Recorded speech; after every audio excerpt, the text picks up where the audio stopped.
गणपति महाराज, और कितने जोड़े वस्त्र रखने का इरादा है? फ्लाइट का समय हो रहा है। धरती लोक की फ्लाइट द्वार पर तैयार खड़ी है। अरे मूषक जी, पूरे 10 दिन की यात्रा है। इतने दिनों के लिए इतने वस्त्र तो चाहिए ही। मेरी मानो तो तुम भी थोड़े वस्त्र ज्यादा ही रख लो। बहुत मजा आने वाला है। भक्त मेरा और तुम्हारा बेसब्री से इंतजार कर रहे हैं। खूब मस्ती करेंगे। पुत्र गणेश, ये लो। मैंने तुम्हारे लिए रास्ते में ले जाने का कुछ खाने का सामान भी बांध दिया है। अपने साथ साथ मूषक को भी खिला देना। तैयार हो गया मेरा पुत्र। अच्छे से जाना। सब भक्तों पर खूब कृपा बरसाना। ठीक है? कोई भी भक्त निराश न हो। सबकी इच्छा पूरी करना। भैया गणेश, अपना ख्याल रखना और शीघ्र लौटना। हम सबको आपकी याद आएगी। मुझे भी आप सबकी बहुत याद आएगी। मैं 10 दिन बाद लौट आऊंगा।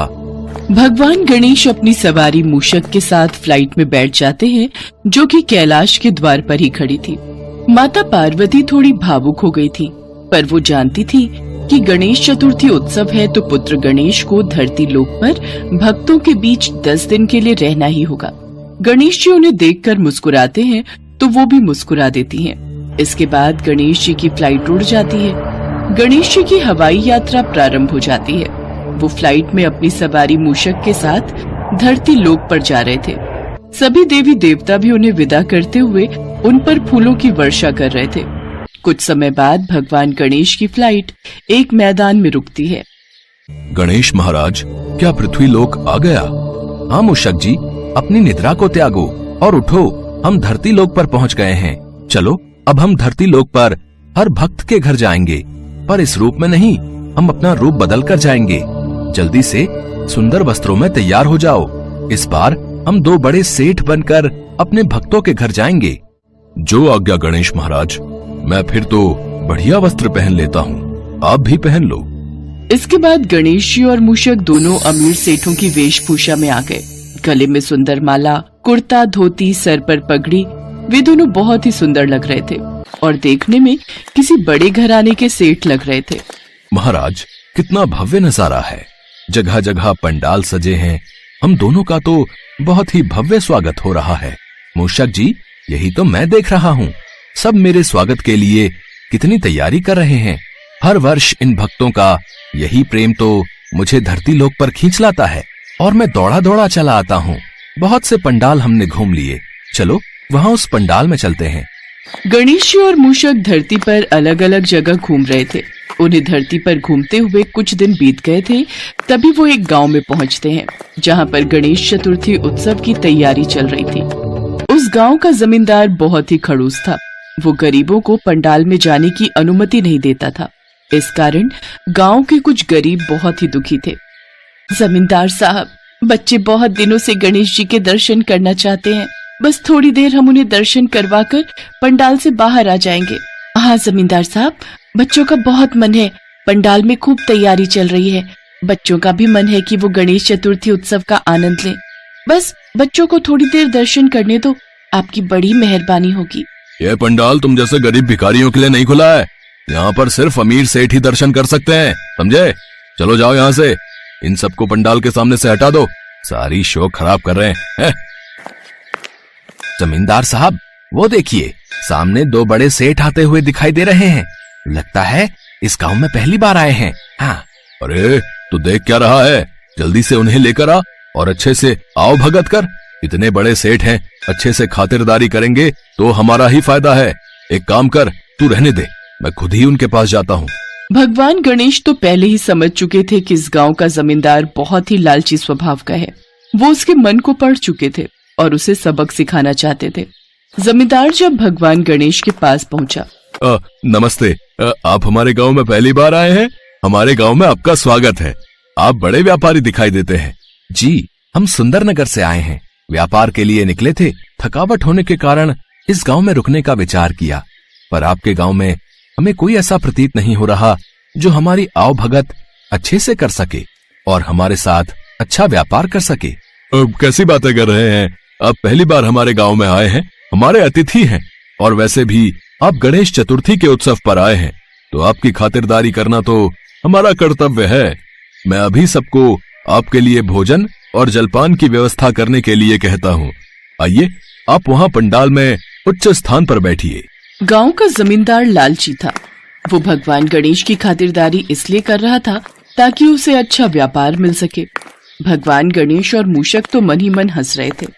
वे दोनों पंडाल में आसन पर बैठ जाते हैं। कुछ ही देर में उन दोनों के आगे ढेरों पकवान परोसे जाते हैं। बस फिर क्या था, भगवान गणेश और मूषक को पता था कि उन्हें क्या लीला रचनी है। वो जल्दी जल्दी सारे पकवान खा गए। फिर मूषक बोला, इतने से भोजन से तो मेरा गला भी तृप्त नहीं हुआ, थोड़ा और भोजन मंगाइए। हाँ, क्यों नहीं, जाओ लड़कों, और पूरी, हलवा, सब्जी और जो भी है सब ले आओ। जमींदार के सारे सेवक और सेविकाएं भगवान गणेश और मूषक के सामने पकवान रखते जाते और वो झटपट खाते जाते। धीरे धीरे सारा भंडारा समाप्त होने लगा तो जमींदार घबरा गया। क्या हुआ जमींदार साहब? आप तो कह रहे थे कि आप हमें अच्छे से तृप्त करेंगे, हमारी सेवा करेंगे। हमें तो अभी और भूख लगी है, अभी तो हमने कुछ भी नहीं खाया, फिर आप हमें कैसे खुश कर सकते हैं? सुनिए, ये कोई साधारण मनुष्य नहीं है। हमारे सारे भंडार गृह खाली हो गए हैं। जितना भी भोजन बनाया गया था वो सब इन दोनों ने अकेले ही खा लिया। ये जरूर कोई दैवीय शक्ति है। अब मुझे भी कुछ समझ नहीं आ रहा है भाग्यवान, ऐसा क्यों हो रहा है? आप कौन हैं? कृपा करके बताइए। अरे, हम तो साधारण व्यापारी हैं। लगता है आप हमें खुश नहीं कर सके। हम कहीं और व्यापार के लिए चले जाएंगे। हमें आज्ञा दीजिए। अपने घर आए अतिथि को तृप्त नहीं किया, हम भूखे ही यहाँ से उठ रहे हैं। अब नहीं, ऐसा ना कहिए। मैंने तो अपनी तरफ से पूरी कोशिश की कि आप दोनों यहाँ से खुशी खुशी जाएं। अच्छा, अगर तुम चाहते हो कि मैं यहाँ से खुशी खुशी जाऊं तो जाओ, पंडाल के बाहर जो गांव के लोग खड़े हैं उन्हें अंदर बुलाओ। बोलो, उन्हें प्रसाद भी मिलेगा और उन्हें गणपति दर्शन भी होंगे। उन्हें भी भोजन कराओ, तभी हम तृप्त होंगे और प्रसन्न होंगे। मैं कुछ समझ नहीं रहा। आप कौन हैं? कृपा करके बताइए, मेरी चिंता दूर कीजिए। जमींदार की आंखों में आंसू आ जाते हैं। वो परेशान हो चुका था, घबरा रहा था। गणेश भगवान ज्यादा चिंता नहीं देते, वो अपने भक्तों को शीघ्र ही क्षमा कर देते हैं। इसलिए भगवान गणेश और मूषक अपने वास्तविक रूप में आ जाते हैं। उन्हें अपने समक्ष देखकर सभी भक्त उनके सामने हाथ जोड़कर खड़े हो जाते हैं। जमींदार को अपनी गलती का एहसास हो चुका था। भगवान गणेश के चमत्कार से फिर से पकवान बर्तनों में भर जाते हैं। ये चमत्कार देखकर सब हैरान रह जाते हैं। सब भगवान गणेश के नाम का गुणगान करते हैं। जमींदार और उसकी पत्नी मिलकर सभी गांव वालों को भोजन कराते हैं और सभी गांव वालों को भगवान गणेश के दर्शन का सौभाग्य प्राप्त होता है। भगवान गणेश सभी गांव वालों को आशीर्वाद देते हैं और इसके पश्चात वे अपनी सवारी मूषक के साथ वहां से अंतर्ध्यान हो जाते हैं। गणपति महाराज, आज हमारे लौटने का समय है। सब लोग कैलाश में हमारी राह देख रहे होंगे। तो देर किस बात की है मूषक जी? जल्दी से अपनी फ्लाइट में बैठ जाते हैं और वापस कैलाश लौटते हैं। बहुत दिनों से मैं भी माताजी और पिताजी तथा भैया कार्तिकेय से नहीं मिला। देखो, कितने सारे मोदक और लड्डू का प्रसाद भी है। कैलाश पहुंचकर हम सब मिलकर एक साथ खाएंगे। गणेश विसर्जन के बाद भगवान गणेश सभी धरतीवासियों को अपना आशीर्वाद देकर अपनी मूषक सवारी के साथ वापस कैलाश लौट आते हैं। एक बार की बात है, भगवान शिव और माँ पार्वती आपस में वार्तालाप कर रहे थे। तभी वहाँ भगवान गणेश जी आ जाते हैं। क्या बात है माताश्री, पिताश्री, आपने मुझे बुलाया? पुत्र गणेश, तुम्हारी माता तुम दोनों भाइयों के विवाह की चिंता कर रही है। वो चाहती है कि तुम दोनों भाइयों का विवाह शीघ्र हो जाए। हे माताश्री, हे पिताश्री, आप मेरी ओर से बिल्कुल भी चिंता मत कीजिए। जिस कारण से मेरे माता पिता चिंता में पड़े हैं, मैं वो कारण ही समाप्त कर देता हूँ। मैंने ये निर्णय कर लिया है कि मैं विवाह नहीं करूँगा। इतना कहकर भगवान गणेश वहाँ से चले जाते हैं। देवी पार्वती, तुम्हें दुखी होने की कोई आवश्यकता नहीं है। सब कुछ समय पर छोड़ दो, समय अपने आप सब कुछ व्यवस्थित कर देगा। और देखना, तुम्हारा पुत्र गणेश एक दिन विवाह के लिए अवश्य मान जाएगा।